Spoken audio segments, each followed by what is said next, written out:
শরীফ ওসমান হাদি হত্যাকাণ্ডের যে মূল দুই আসামি অর্থাৎ যারা গুলি করেছেন বলে এরই মধ্যে যে চার্জশিট দেওয়া হয়েছিল সেই চার্জশিট পরবর্তীতে আবারও এখন সিআইডির তদন্তে রয়েছে।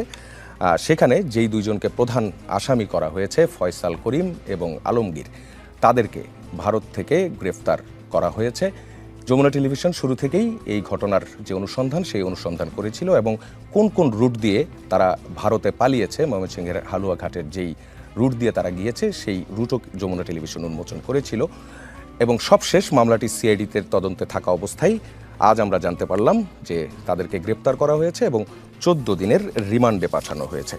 আমি যদি কলকাতা পুলিশের যে প্রেস রিলিজ, সেই প্রেস রিলিজটির মারফতে যেটি দেখতে পাচ্ছি, তারা বলছে গোপন সূত্র মারফত পশ্চিমবঙ্গের রাজ্য এসটিএফ খবর পায় বাংলাদেশে চাঁদাবাজি ও খুনসহ একাধিক গুরুতর অপরাধ করার পর দুইজন বাংলাদেশি নাগরিক দেশ থেকে পালিয়ে অবৈধভাবে ভারতে অনুপ্রবেশ করে এবং বর্তমানে বনগাঁও সীমান্ত এলাকায় আশ্রয় নেওয়ার চেষ্টা করছে, যাতে সুযোগ পেলে পুনরায় তারা আবার বাংলাদেশে ফিরতে পারে।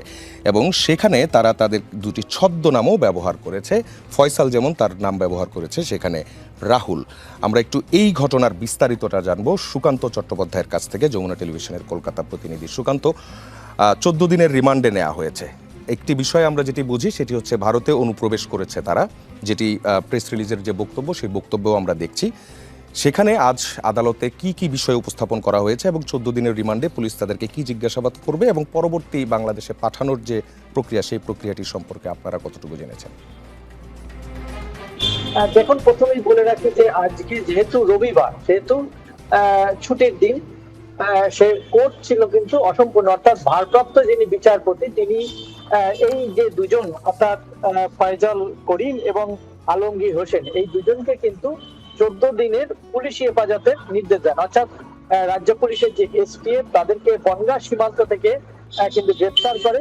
পুলিশের প্রাথমিক যে তদন্তে অনুমান যে তারা অবৈধভাবে এখানে বসবাস করছিল এবং তাদের কাছে কোনো বৈধ ভিসা বা পাসপোর্ট ছিল না, সেই কারণে কিন্তু তাদেরকে গ্রেফতার করা হয়েছে।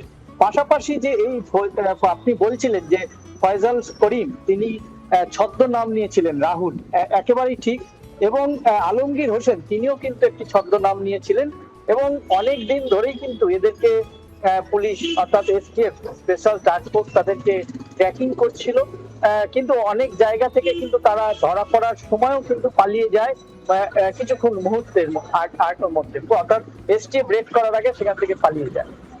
এরকম অনেকবার হওয়া সত্ত্বেও কিন্তু তাদের সোর্স মারফত তারা কিন্তু এসটিএফ জানতে পারে যে তারা বনগাঁ সীমান্তে রয়েছে এবং সেখান থেকে তারা বাংলাদেশে প্রবেশের চেষ্টা করছে।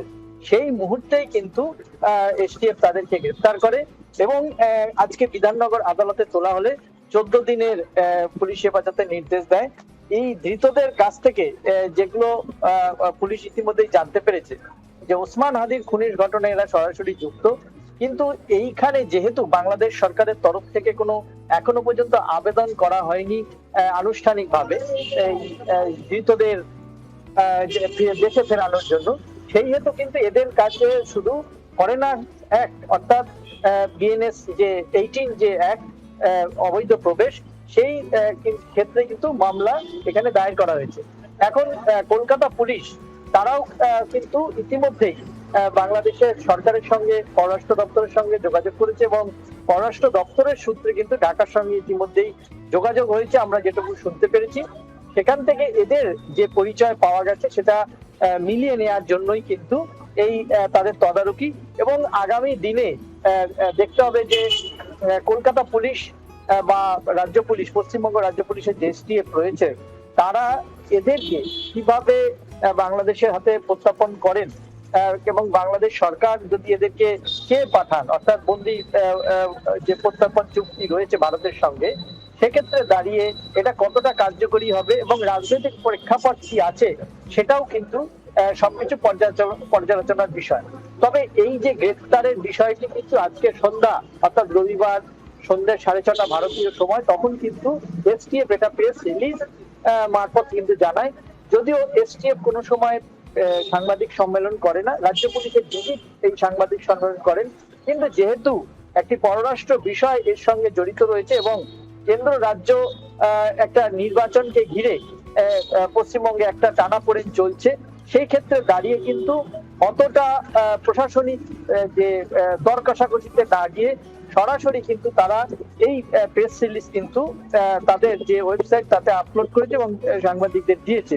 এখন দেখার যে ওসমান হাদি খুনের যে এই যে দুজন যে প্রধান আসামি চিহ্নিতকরণ, তাদেরকে কিভাবে বাংলাদেশে প্রত্যার্পণ করা যায়, এর সবটাই রয়েছে কিন্তু রাজনৈতিক পর্যবেক্ষণের ওপরে।